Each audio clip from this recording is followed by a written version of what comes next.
Hello, welcome to the podcast. This is Bristol Real. I'm Val.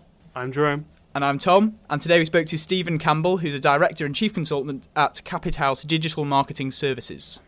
We spoke to Stephen about how you can use strategic hashtags and client profiles in order to maximize the number of likes on your summer profile pics.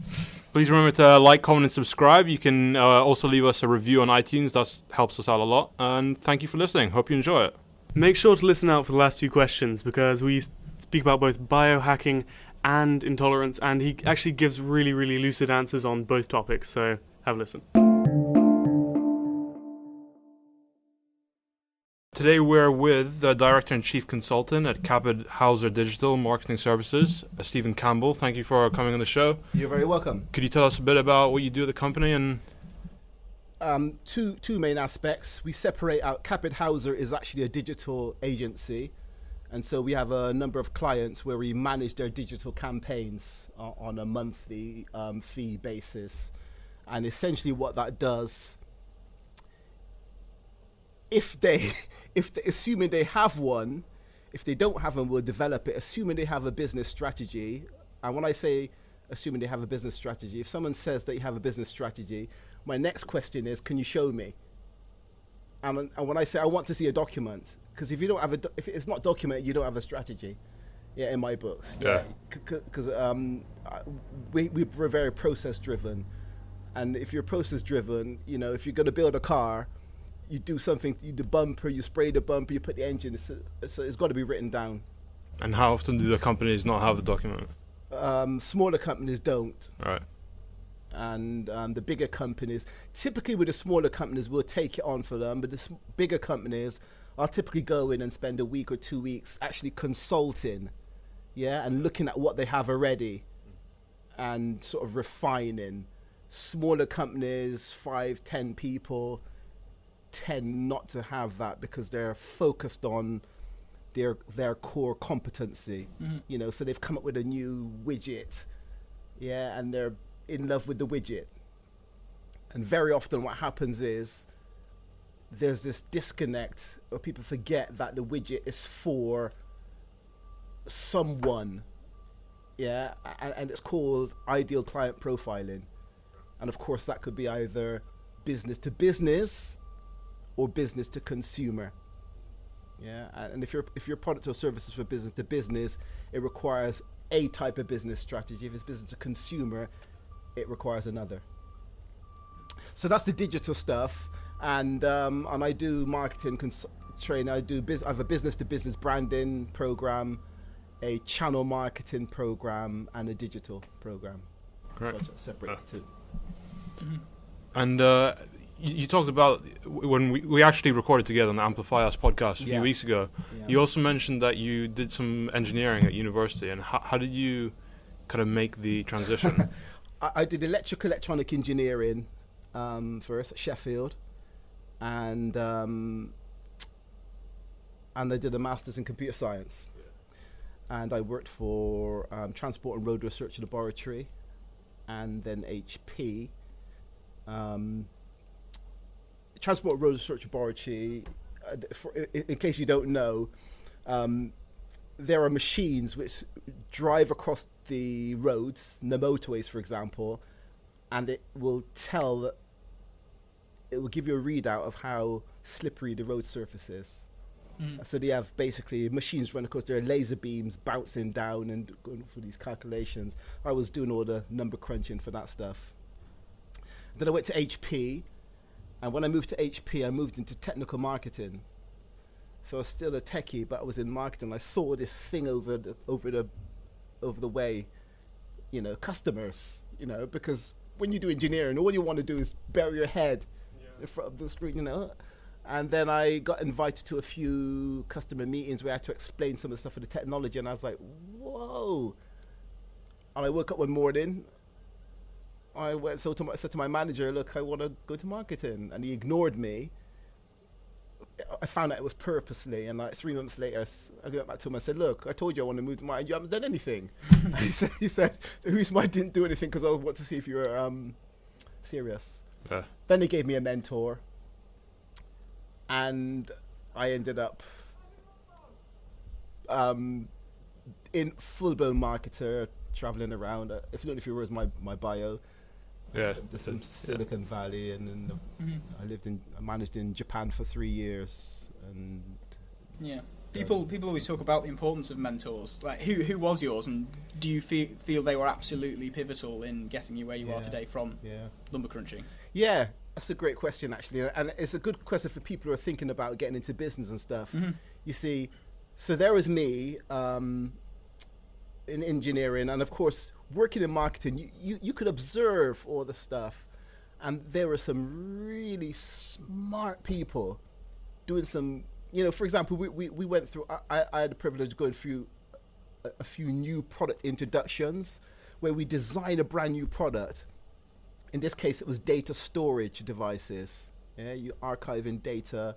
You got first level storage where you can get it back like that. You got second level storage and third level storage.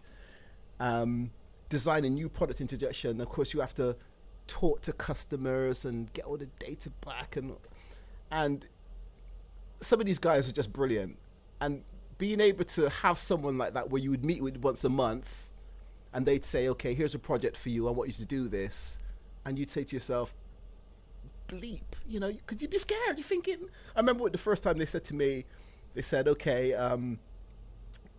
there's a new company in Taiwan we've just taken on, and some distributors, because for your information, you can sell products directly to customers, okay, or you can go through what we call channel partners, distributors, and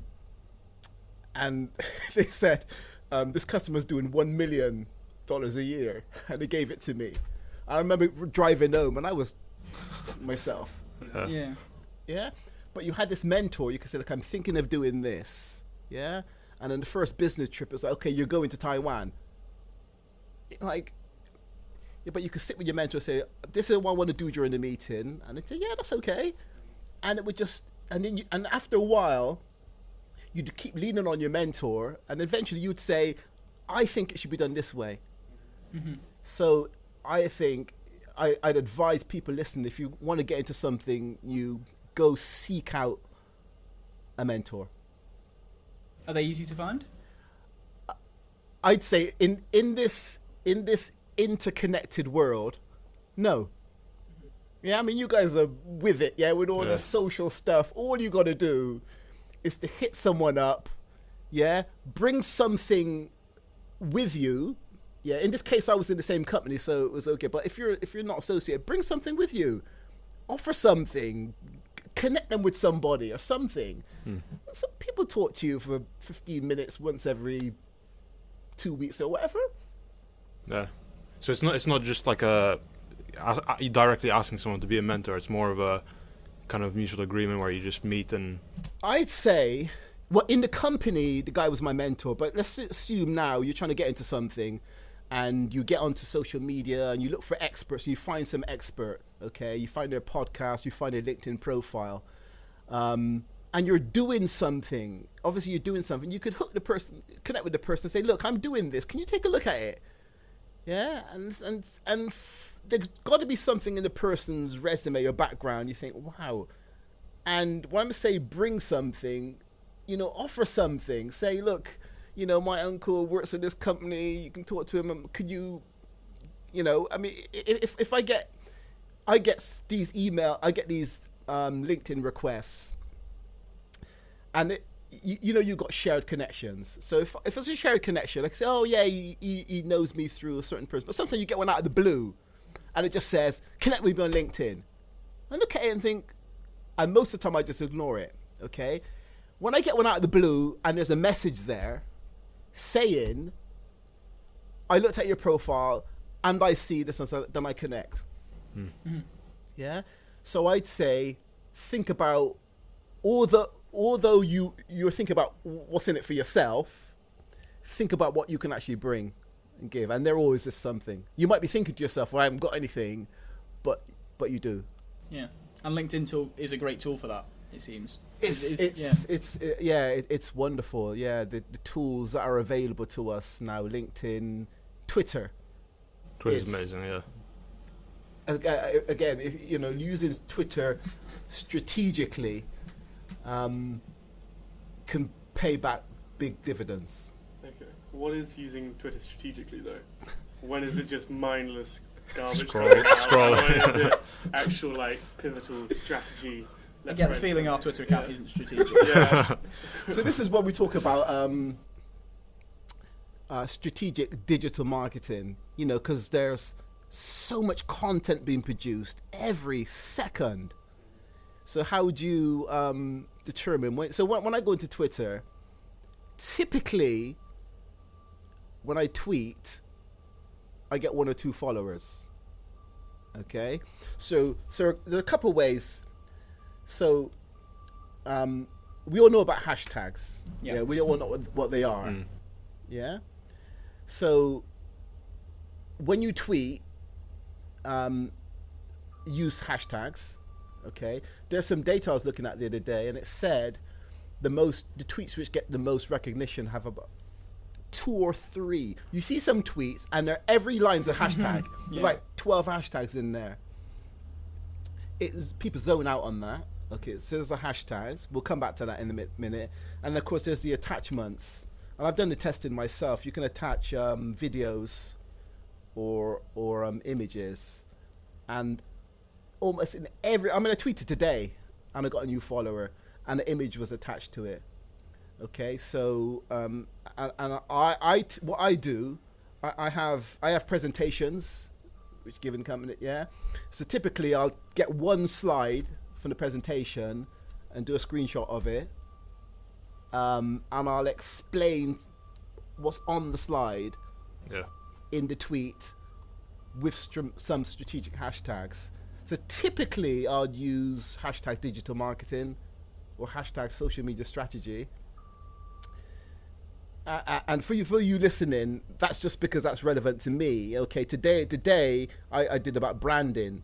Okay, so to use it strategically, what you could do, whatever your field of expertise is, you could use trends, Google Trends, okay, because Google Trends tell us what people are searching for in the universe. Yeah, so you can go to Google Trends, bang in your subject interest, find what's trending there, and then base your hashtags what's happening in the universe in Twitter. Yeah.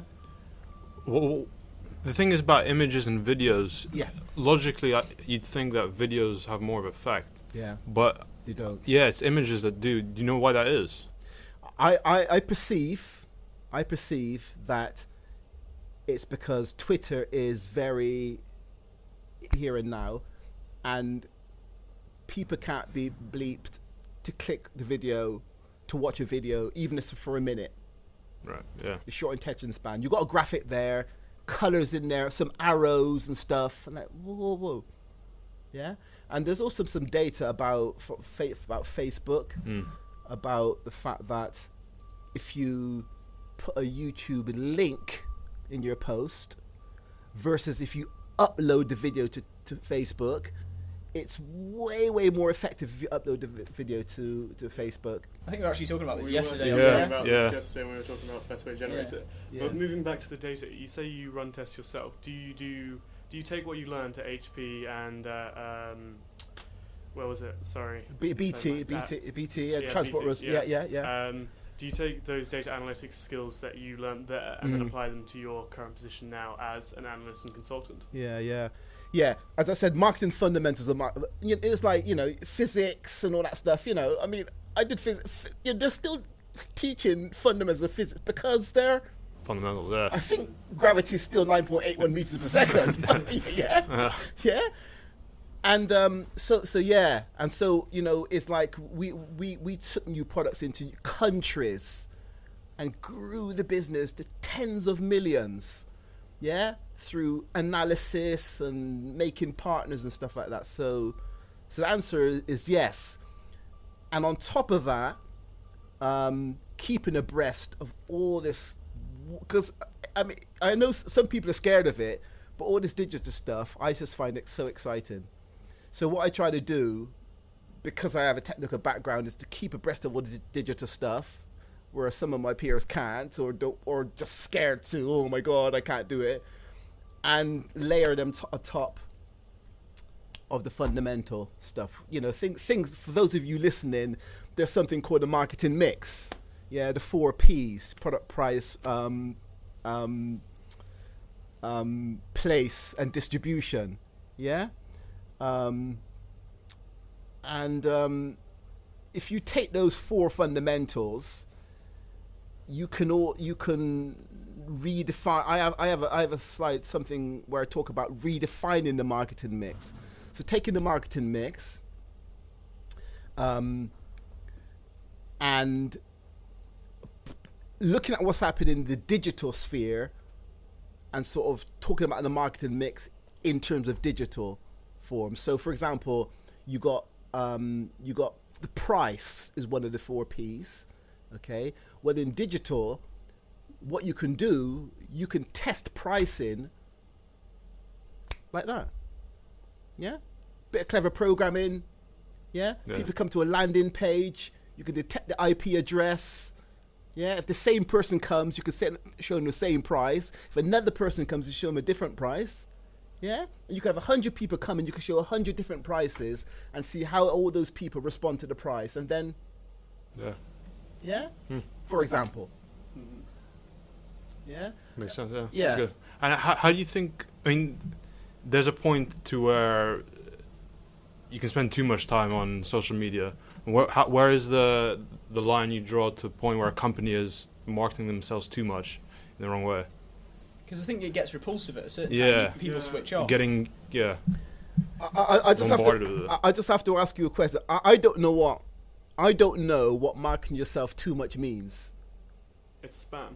I think what do you mean? I think it's when you see the same piece of media posted 5 times in a day, as an extreme example there, or you see similar pieces of media that.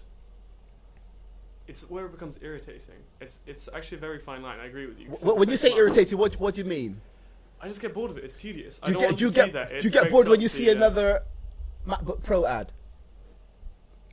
No. Well, have you ever been bored to see an iPhone 6 Plus advert? No, I guess not. Why? Because they're beautiful. I suppose Apple don't have. They have a different marketing strategy. Yeah. They have here is the thing you make you want it rather than telling you want it as such. Mm-hmm. If Apple went on at the start of their adverts and said you want this MacBook, buy it now, probably wouldn't be the same. Rather than just presenting it with lots of nice pictures in the background. Yeah, it's kind of it's your fault if you get invested in it. I suppose it's kind of a different way of marketing. Yeah, it seems a lot more passive the way Apple does it, and it's also because they're more credible.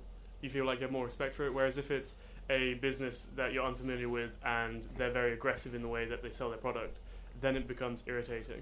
I think that's where I draw the line at spam, personally. It's interesting because I think, and by the way, the 4 Ps, just for you listening, product, price, promotion, and place. Yeah. The distribution is the place one. Yeah. And so I said place and distribution twice. Product, price, promotion, and place. And what we're talking about now is the promotion aspect.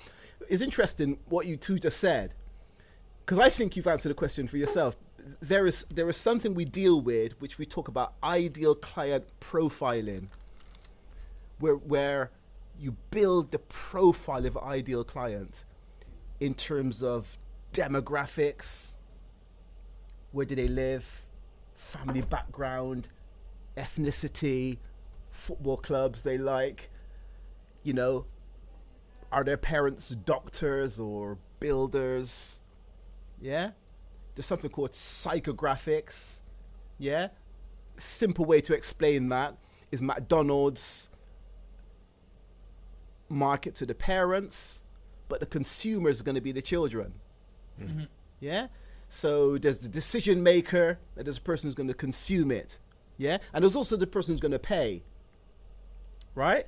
Okay, so when you have your ideal client nailed down, okay, and you present them with stuff, they don't see it as spam. Mm-hmm. Okay, so if you're seeing something, and so this is why you say this thing about market segmentation. Okay, you're supposed to segment your market. Okay, and because of digital stuff, people don't bother. They throw everything out. and then you see it. And this is why the strategic tweeting, you got the hashtags, because people go on Twitter, okay, like managers will go on Twitter, and they'll go into the search box and search on branding strategy, and they'll find my tweet, and it's not spam. Yeah, because it's what they're looking for. Yeah. So for the people listening, it's like if people are seeing your stuff as spam, then, and it's not relevant, then you have to think, are they your ideal client? And it's like shoving that stuff. I know people who won't buy a smartphone. Why is that? Because they're like, oh, I don't want to be all the time on the internet, all this stuff, and yeah. So they zone out at the iPhone. I think what Jerome meant by spam though is those promoted Facebook posts. Because at least with it's not things that you follow. It's where you pay to get it posted. Yeah, and they are targeted, but most of the time I find them they're completely irrelevant. Yeah. To me, because that's interesting because they've. Have you ever set up a Facebook? Yeah, we tried the promoted post actually. Yeah, and it was incredibly ineffective actually. How much money did you burn? £20. Okay, all right. Wasn't too much. No. Yeah. Okay. Trial. Well, they're basing it upon all the features you say. Yeah. I mean, most of the time, but, I'm all the digital stuff, and I go in there, and the stuff come up, and sometimes I just click on it just for spite. Click. Because you pay for per impression or per click. Well, you pay for impressions. Yeah, impressions. Yeah. I guess that's the world we're living in now, and so it's easy just to zone out on that, and that's why I say if you're in a company and you're developing your marketing strategy, it has to be the full spectrum of marketing tools. So the promoted posts are something you advise companies to take part in? Yeah, but that's okay. You have channel marketing, okay, and so channel marketing.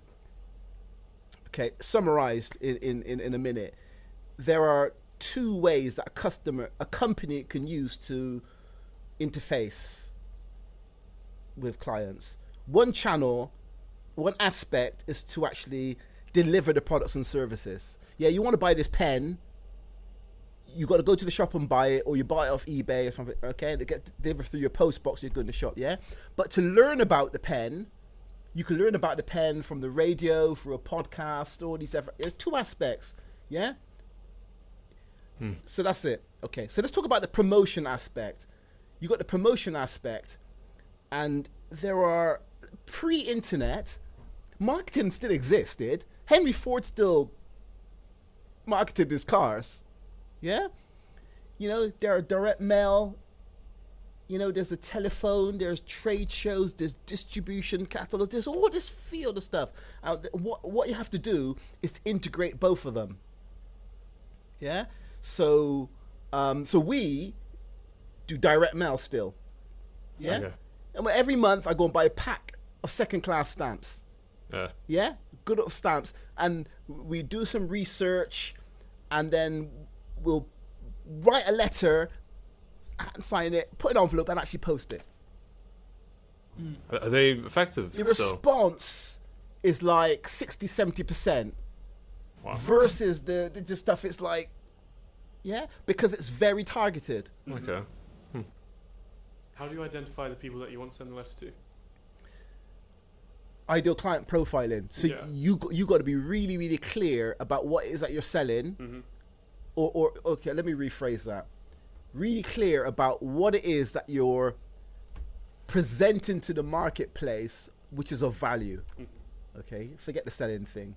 Yeah, because you're giving something that's of value. Yeah. If you're really, really clear about what that is, okay, then you look and then you segment. You say, okay, that's it.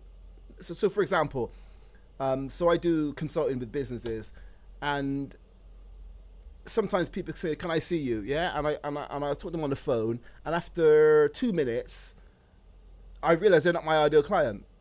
I'll talk to them still for an hour or whatever, because A, they're not ready with their product or service, and B, they haven't got the money to spend. They don't want to spend the money on marketing.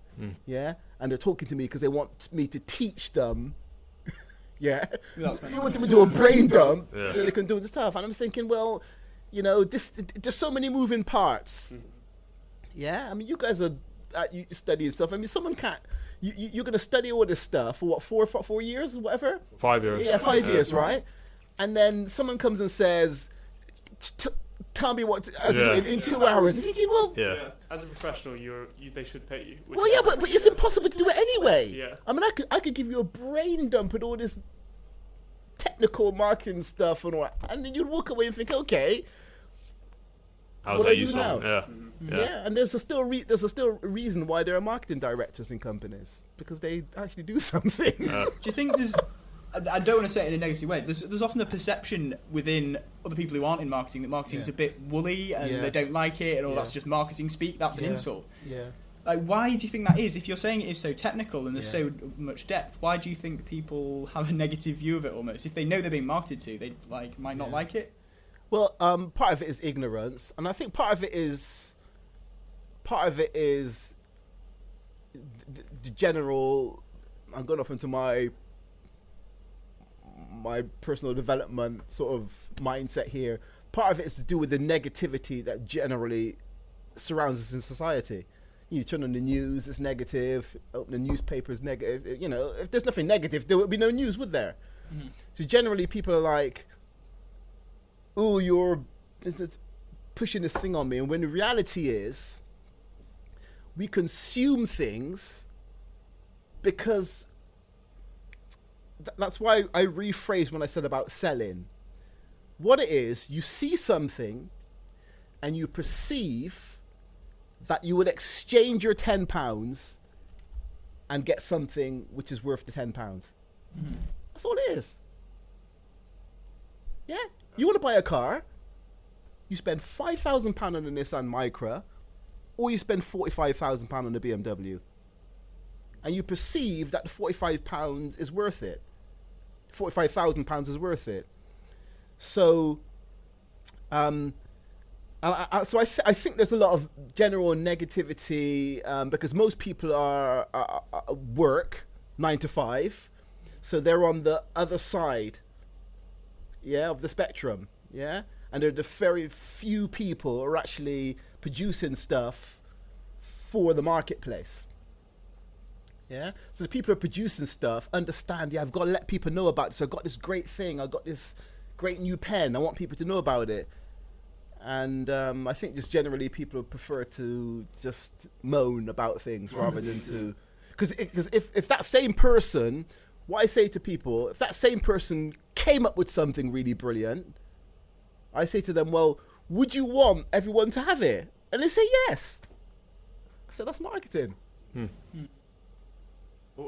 Do you think part of that comes from the, say like stereotypical image of a salesperson? Yeah. So slick guys, maybe slightly deceptive.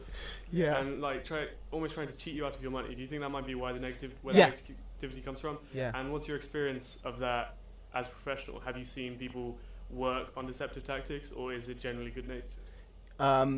There are lots of sales training which actually teach people to do the sort of deceptive stuff to make people feel bad, like for example, there's you appeal to the woman, and the man's there, and they say things like, well, if you can't afford it, and people want to prove, I can afford it. Yeah. There are those actual psychological techniques, that, and I think the wonderful thing about the digital age is that now it's like you've got all the price comparisons are there. I mean, you can't really pull the, and you can go and if you do that too much now, someone's going to leave a bad review.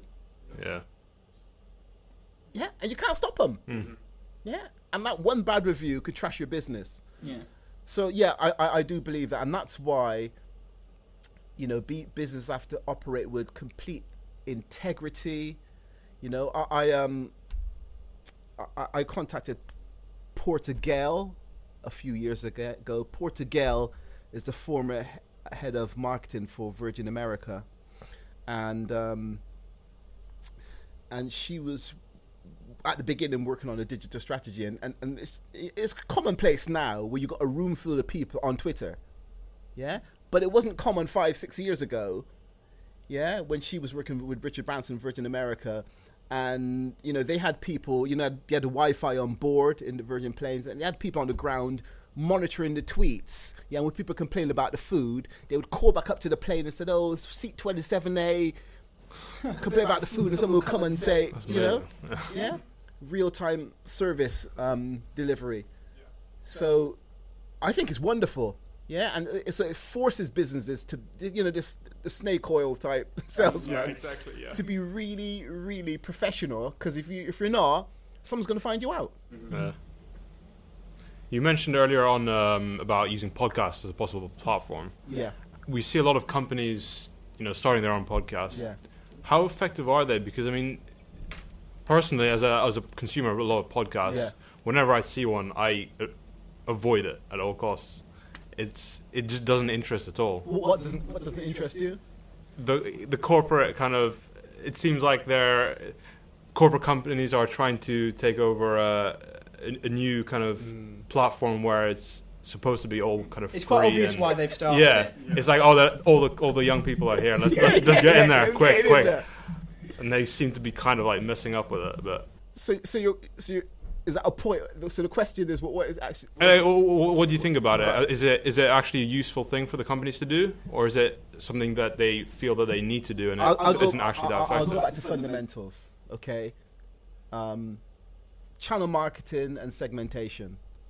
So you've got all the distribution channels, you've got direct mail, you've got the phone, you've got all these channels you can communicate, and then you've got the digital channel, and then you can further segment the digital channel.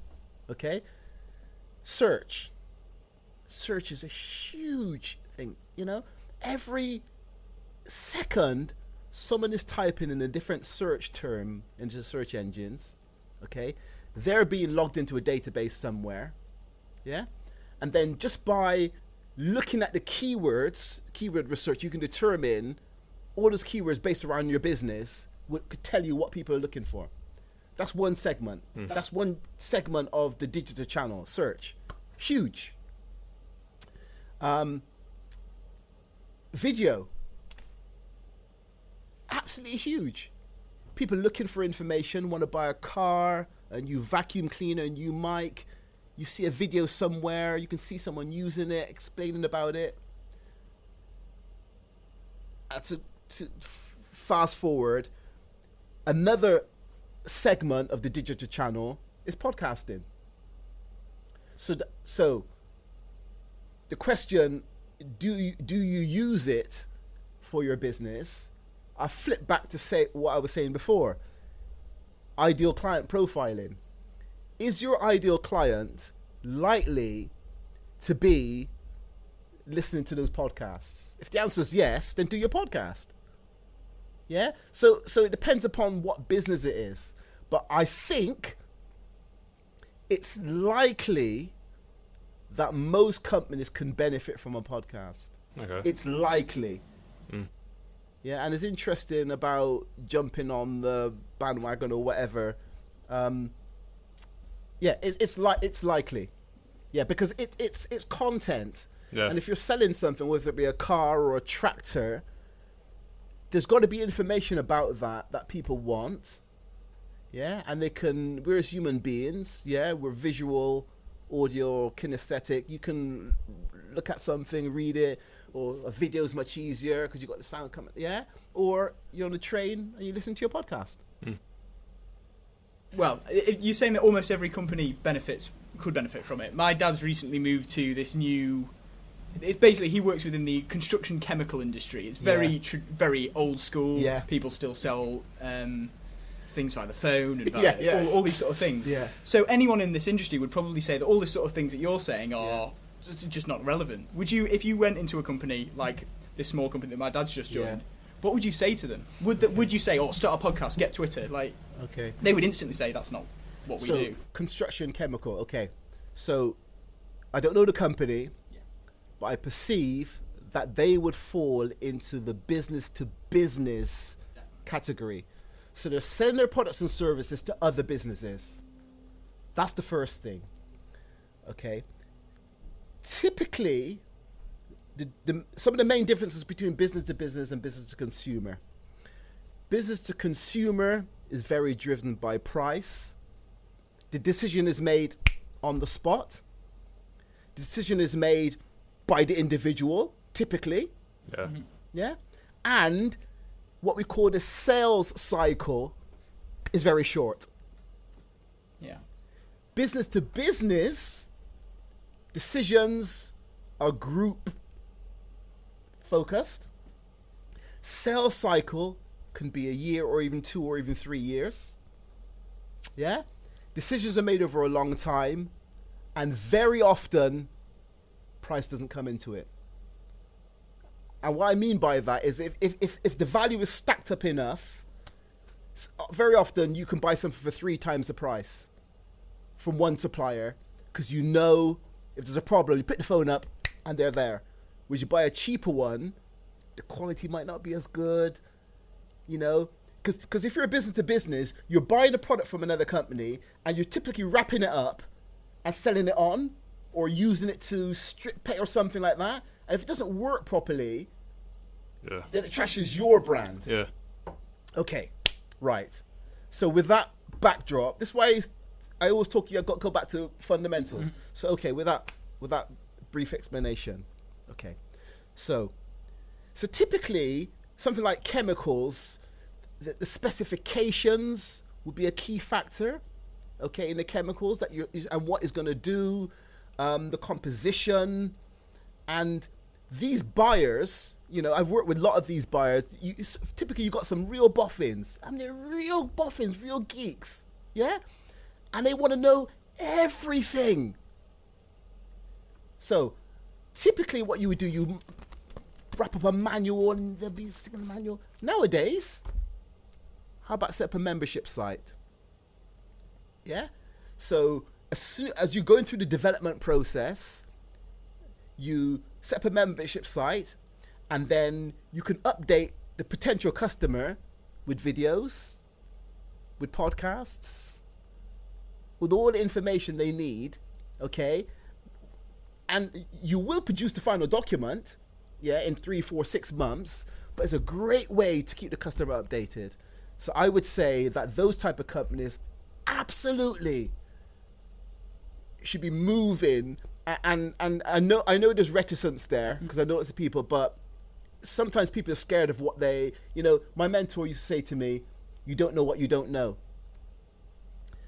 And if they've been working in the company for 20, 30 years and they've been doing it one way, you know, I understand, they're a bit scared. But it would open up a whole new possibilities, and they could, you know, potentially open up new markets for themselves. Yeah. So I would say that they should embrace the technology, and whatever's written down in a document, you can repurpose digitally, and use both of them together. Yeah. So you think the benefits of that would outweigh any traditional guys who've been doing engineering for 30 years or whatever, who would think this is ridiculous? Who are these people trying to be all modern and fancy? Yeah, and I think lots of the people say that because they're scared about their jobs often.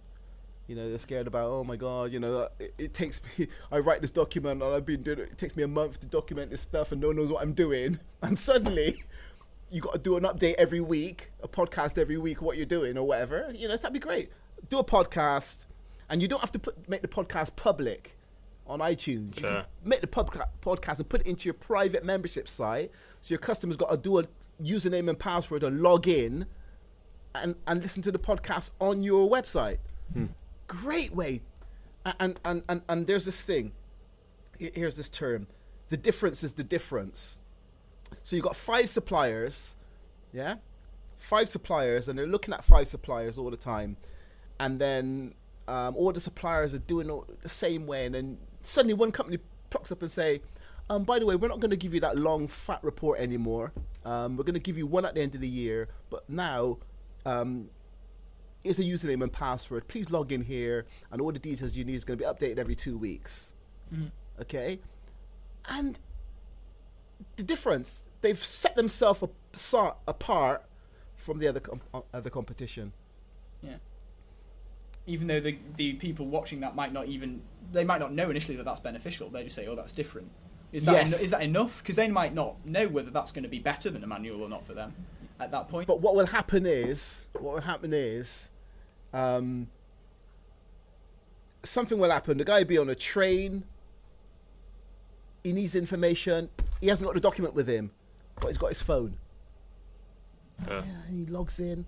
Oh yeah, that's just what I needed. Yeah, something will happen, and so that was the benefit of moving in the digital age. So when we say digital marketing, it's not just about Facebook, Twitter, and all that stuff. It's companies can have this, on their website, a membership private area, and have all this stuff inside so customers can access.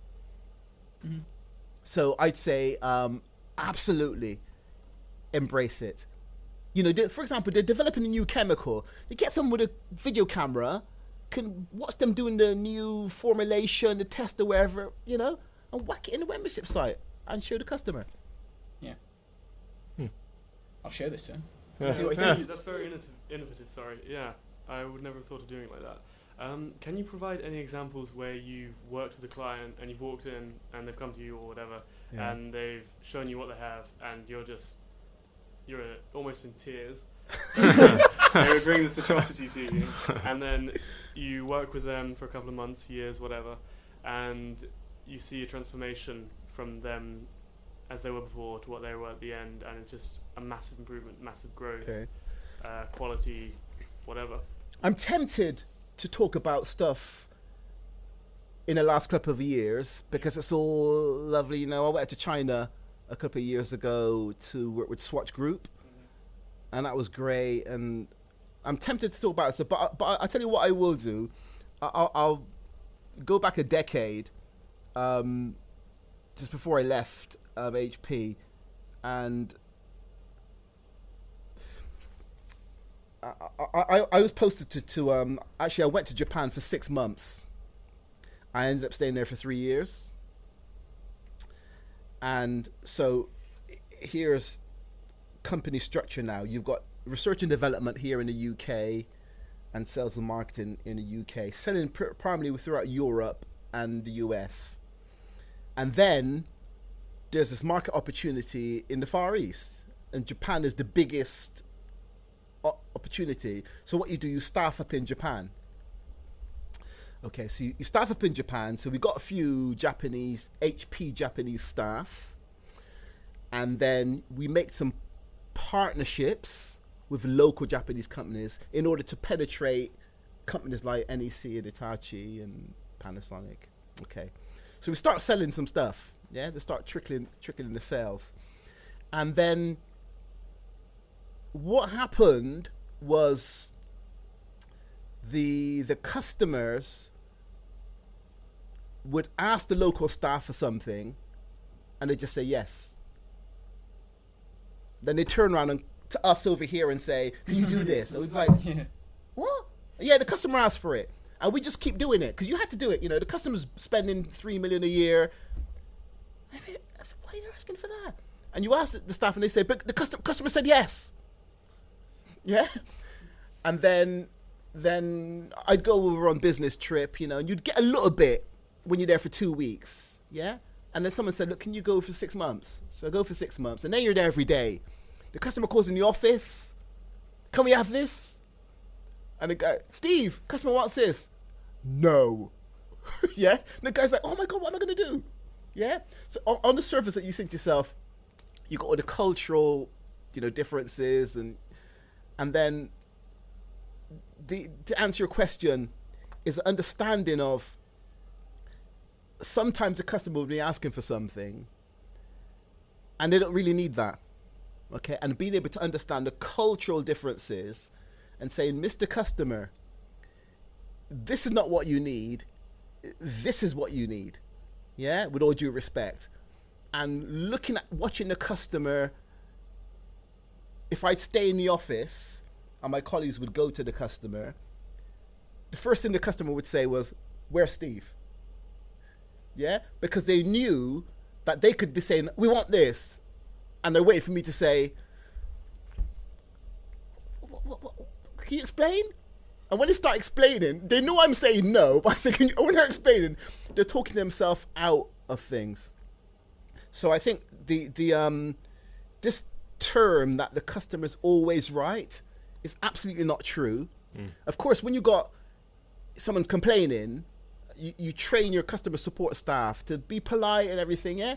But, if customers buying stuff from you, in this case, we were supplying the customer with stuff, and they would come up with these asking for stuff. I don't know if you know anything about the Japanese culture, but it's very command and control. Customer is king, and a wonderful blend of the Western pushing things and being a bit more innovative. I saw that the business, well, that's where I ended up staying for so long, basically, because the business grew so much.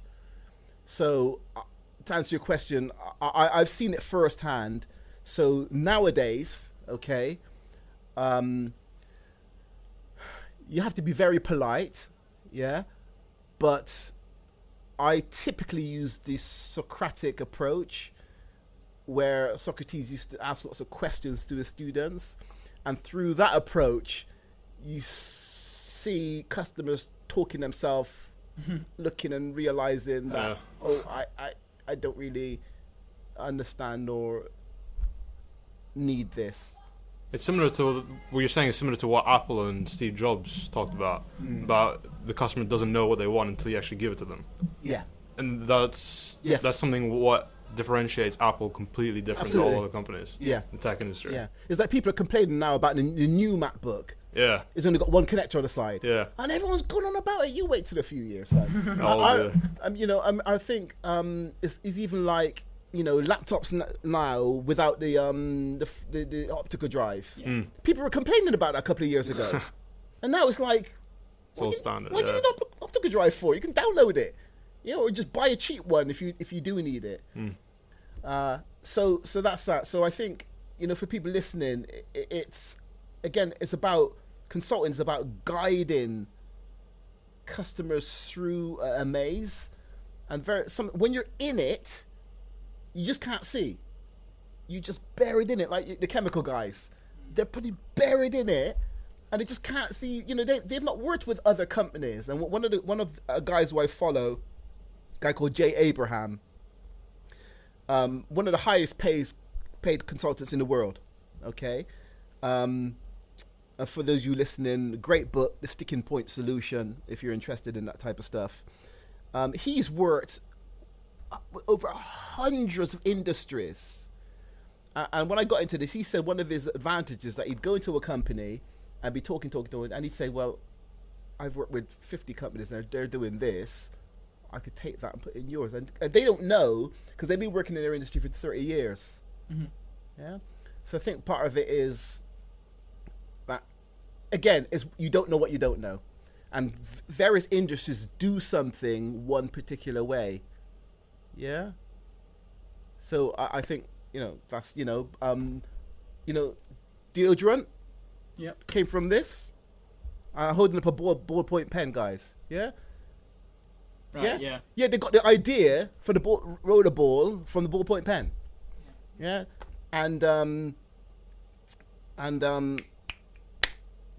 FedEx guy got his idea from the hub and spoke shipment idea, and then everyone else started copying it. Yeah. So I think I would encourage people to get out of their industry and look at what best practices in other industries and see if you can bring it into yours. That way you wouldn't get accused of copying from your competitors and things like that. So that's the best way of doing it. Yeah, because they're just stuck doing the same. You go into industry and most of them are just doing this. All of them are doing the similar things. Yeah. In the same industry. just before we get to last two questions, what do you think of the future of digital marketing platforms? So things like Reddit or Google Glass. How can I add something to this question? Yeah, go ahead. Yeah. Do you think it's a sustainable industry? Because it promotes consumerism in a way, which is not necessarily going to be sustainable. What promotes? If marketing tells you to buy this and buy that and buy that and continually buying it, does marketing have a role in the future using these new platforms to sometimes tell you not to buy something? Okay, I'll answer it and go back to what I said before. Marketing is not about coming up with something and shoving it down someone's throat. It's about a company developing a product or service that is of value to an individual or another company. And marketing is about letting your ideal client know that what you have is of benefit. When they agree, they exchange money for it. So to answer your question, there's always a role for marketing. In terms of digital, platforms come and platforms go. MySpace was all the rage, and Facebook came along. Yeah. I think what I mean is it going to be easier to kind of push all the targeted marketing to the side? Things like Google Glass, it's going to, if it's hasn't taken off yet though, has it? No, it hasn't. It's been a few years now, hasn't it? Yeah, things like that. If it does take off. The Google employees love it, but yeah, I haven't seen any. Have you seen anyone with it? No. But yes, by having those technology, it's easier to get people to see your product. Yeah. But at the same time, it's easier for them to ignore it, isn't it? Agreed. Yeah. What do you think of that? Will that affect the industry? Negative way? Go back to fundamentals. Ideal client profiling. Yeah. You have something for the marketplace. Okay. The people selling the £45,000 BMW shouldn't be marketing it to you guys. Yeah. Yeah, but someone selling a cool, Citroen, or the Astra for $7,000 or whatever, they can get your dad to buy it for you. Yeah, so I'm saying that technologies come and go, but you've always got to bear in mind what it is that you have, not what you're selling, what you have that's of value to the marketplace, and you need to communicate with your ideal clients in the best way for them. Yeah, so the married mum who was on a school run, there's no point in talking to her about this little Nissan Micra because she wants something that she's going to get her kids in easy. And if anything, it'll become more effective then, because you're going to have even more data and you're going to be able to target it to exactly the person you want. Yeah. And it's interesting what you said about the Facebook thing. Yeah. I mean, at the moment, it is one of the. Some people say the most exciting marketing platforms on the planet because they have so much data. But it's interesting. You're saying you see these things and you just click ignore it. Yeah. However, but if you're paying, I don't know, $2 for 10,000 impressions, who cares? I suppose, yeah. Yeah. So that's what you got to look at. It's one medium for marketing, but when I buy my packet of second-class stamps, right? You can believe me, I'm taking care who I'm sending that letter to. Yeah. Yeah. Yeah. It's 55 pence. Yeah. You send 10, that's £5.50 just down the drain. But so that's what I'm saying. It's very easy because the digital stuff is very easy to set up an ad and just. Great. Okay. I think we'll move on to the final two questions. Yeah. And as always, I will be taking the optimistic one. Yeah. Which means, what are you most looking forward to in the next 20 years? In general. In general, take it however you want. Any person. Well, actually, I'm really interested in. Have you guys heard of Raker as well? Yes. Yeah, one of the. We've talked a lot about it on the podcast. Yeah. One of the smartest guys on the planet. Absolutely. Yeah. I've got a book on my shelf called Fantastic Voyage. Mm-hmm. Subtitles: Live long enough to live forever. And these guys are doing wonderful research into the human body and life extension, and and how if you give the body the correct nutrients and stuff, how it just heals itself. And I think it's wonderful what they're doing. And so I'm looking forward to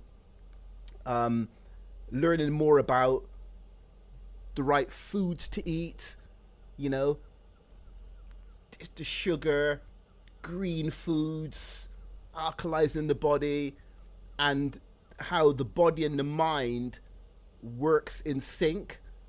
And you know, they asked one of my another guy called Roger Hamilton. Richard Branson is his mentor, because I can't afford a Richard Branson, my mentor. And they were at Necker Island a couple of months ago, and he sent us the video, us in his group, and they asked Richard, they said, you know, what's the most effective thing you think, blah blah blah, and he said workout. And he gets up every morning, he plays tennis with someone like 20 years younger than him, and he's really into it. He drinks very little.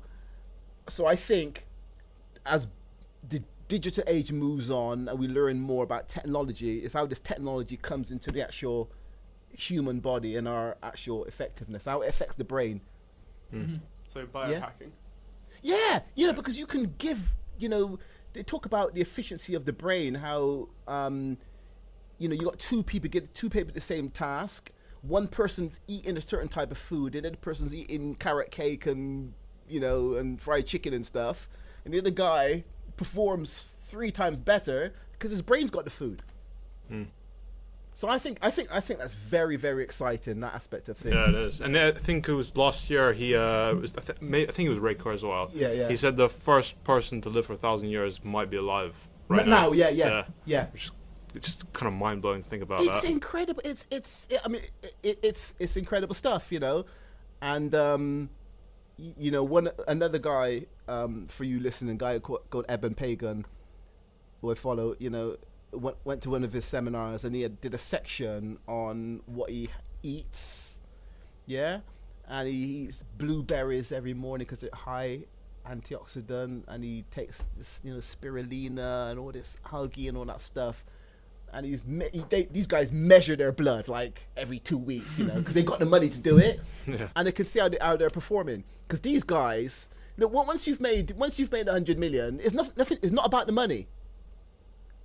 Yeah, most people think, oh, I want to be a millionaire. For those guys, it's not about the money. It's about achieving and actually making an impact on the planet. Mm-hmm. So, like, you know, Richard Branson, you know, he wants to make it easy for people to go to space. Yeah. That's his latest project. Yeah. You know, so you know, the human body and expansion and more understanding of this fantastic universe that we live in. And to end it with a flip side to Jerome's question, what are you most worried about the next 20 years? Most worried about? The fact that we're so cruel to each other. Yeah. And how lack of tolerance and understanding, one human being will kill another human being because he doesn't agree with him. Mm-hmm. You know, I'm happy for you to completely disagree with me, and we sit down and but some people just want to kill you because you don't agree with them. So it worries me that you could say, you know what, let's go on holiday to, I won't say any place in the world, you know, and you're walking down the street, bang! Yeah. That the intolerance of mankind, that worries me. And on the flip side, you know, when I was traveling a lot, you know, I mean, I'd go to places, and clearly at times it's been, you know, I'd be places, and I'd like you go in a car and they take you out to where the customer factory is, and typically in the capitals it's quite multicultural, but clearly I'd go places and clearly they'd not seen a black person before, and you see people like, but sometimes people would come up to me, shake my hand, and say, you know, yeah, it was wonderful. You go to a company and they're like, oh, okay, where are you from? Wonderful stuff. Yeah, I love it. Yeah, so that on the flip side, that's the one you see people, they see something they don't know about, but they're like, will embrace it. But the bit that worries me is when people just want to get stuck in their own thing. You got to think like me. You got to be like me. I mean, it seems to be that with technology and all that, we're moving to the more tolerant side, the whole world. So we hope, eventually... we hope so. Or it's getting more extreme either way. Yeah, well... We can't really tell. Yeah, we hope so. Well, thank you for joining us on the show, Stephen. It was a great time having you here. You're very, very welcome. Thank you very much. And thank you for listening.